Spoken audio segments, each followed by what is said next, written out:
35 ballot petitions are currently under review by State Attorney General Maura Healey, all seeking to get voters to weigh in on issues from around the state, ranging from Common Core and charter schools to fireworks, tobacco taxes, and marijuana. Also among the submissions was one filed by a coalition of animal rights groups, veterinarians, farmers, and other public health officials, calling themselves Citizens for Farm Animal Protection.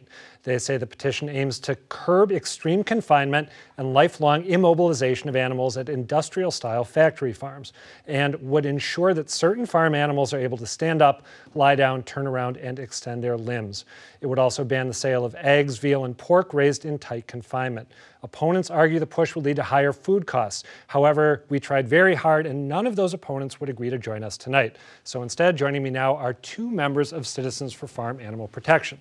Carter Luke, president of the MSPCA, and Stephanie Harris, Massachusetts director for the Humane Society of the United States. Thank you both for being here. Thank you.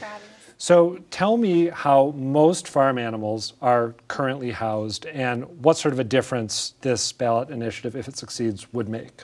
I think a lot of folks don't realize that much of our food, the animals raised for our food system, are raised in these intensive factory farm facilities. And this industrial ag is where a lot of our animals come from, our food products.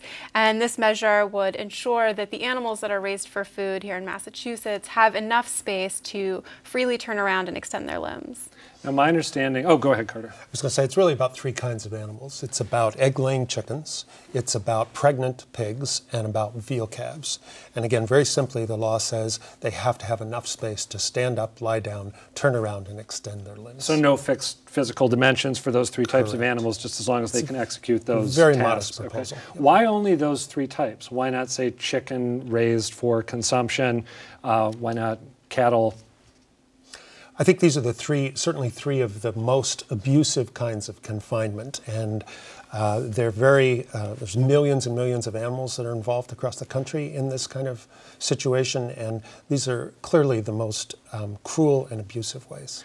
As I called around trying to find someone who opposes this initiative to come on and chat with you two, again, didn't succeed, but one of the points I heard again and again is that I was told there's only one farm in Massachusetts that currently houses the kinds of animals you're talking about in the conditions that you're talking about. Is that correct? Only one farm does this?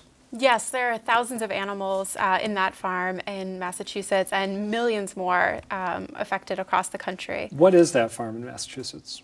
It's in Central Mass, called the Diamond Farms. The Diamond Farms? Yep. In addition, the ballot initiative does address the issue of selling animals that come from sources where animals are raised this way. So again, it's not only the farms in Massachusetts, but the products they're coming into and being sold to Massachusetts consumers that we're trying to protect. And that's a concern not only from the animal welfare perspective, but also from consumer safety. There's food safety concerns with animals raised in intensive confinement, and that includes Salmonella, E. coli, avian flu. In 2010, there was a Massachusetts boy in North Carolina who was sickened by Salmonella, and that was the same egg producer that in 1987 sickened, I think it was over 400 people in Massachusetts with Salmonella. So is it fair to say then that this is really aimed more at out-of-state providers than it is at farm conditions here in Massachusetts? Well, it's about making food products safe for Massachusetts consumers. So it is protecting animals in other areas, but it's really about what's available in Massachusetts. I'm interested to hear you say it's about making food products safe. I know that you just brought up that point as well. Is it more about safety or is it more about ethics? And I know you've just said that the two can go hand in hand, but do you see safety as paramount here as opposed to ethics? I'm going to speak to the humane issues, and the MSPCA has been around for 147 years, and this has been an issue we've been concerned about from the very beginning. It has a long legislative history. It's been in front of the legislature, similar bills, for at least the last 12 years, and in fact, I found some references to 1878 MSPCA discussions about how veal calves are raised. I wanted to ask you too about that legislative history. Did any of those bills come close to becoming law at the State House? Yes, they did. They worked their way out of committee, but never made it through both houses. That's an achievement in and of itself, yes, right? Yes, it is. When's the last time they got close? Do you know? Last year. last year. And what ultimately derailed that bill last year? Well, it's perceived as being complicated and a sacrifice to farms, but it's really, for us, it's all about being humane. It's about giving animals at least the space, again, to stand up, lie down, turn around, extend their wings. Let me ask you about what the impact would be on costs for consumers. I am sort of a guilty meat eater and animal byproduct consumer, and I tend to go to Whole Foods for the meat I purchase rather than going to Market Basket where I get everything else. And I always have a little bit of sticker shock because, as everyone knows, Whole Foods costs a lot more. It costs a lot more to purchase beef that is grass-fed and that is raised with something resembling, potentially ethical practices. So, what would the impact be on people who buy veal or pork or farm-raised eggs? Well, there was a study done at the University of California by poultry specialists for the United Egg Producers. And it was a study comparing the costs to farmers, to producers, to raise egg-laying hens in severe confinement in these battery cages that literally where a chicken has about the size of a piece of paper. And they compared those costs with animals that are raised with chickens that are in a barn. And the cost difference was less than a penny per egg. All right, I got to ask you about that. That's another thing that I heard the opponents point out as I made the rounds via telephone.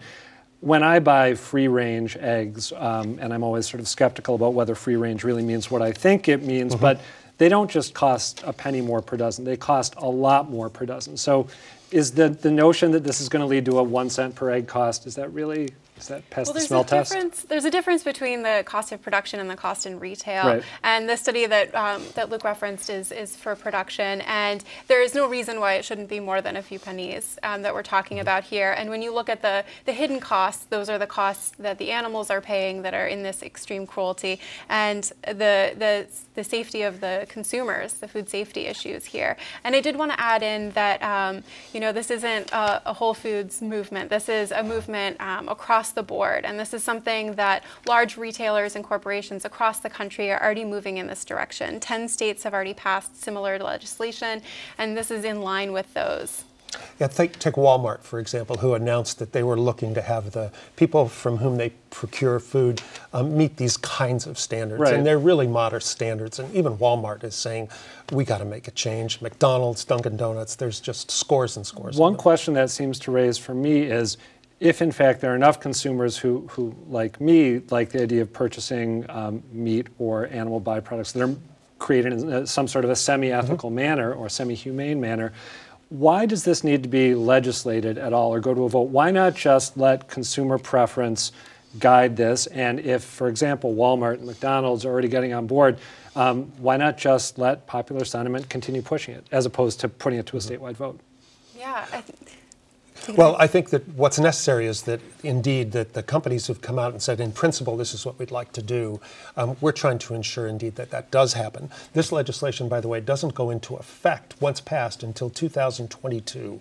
So there's a great deal of time that enables all of the systems to be put in place so that food can be produced humanely, efficiently, and also safely. All right, Stephanie Harris, last question for you. If, in fact, this succeeds, and it's still a long way away, a bunch of hoops you have to jump through, could you see putting other questions of animal welfare to a statewide vote? Well, I think there's always room for improvement across the board. That's on animal issues and far beyond. People take a lot of things to the ballot. But really what we're here to focus on today is Citizens for Farm Animal Protection. And to get more information, we'd love to have your viewers and yourself check out citizensforfarmanimals.com. All right, and finally, just remind me, if this does go to a statewide vote, that would be in what year? 2016, November 2016. We're looking for a yes vote. Okay, Stephanie Harris, Carter Luke, thank you both. Thank you very much.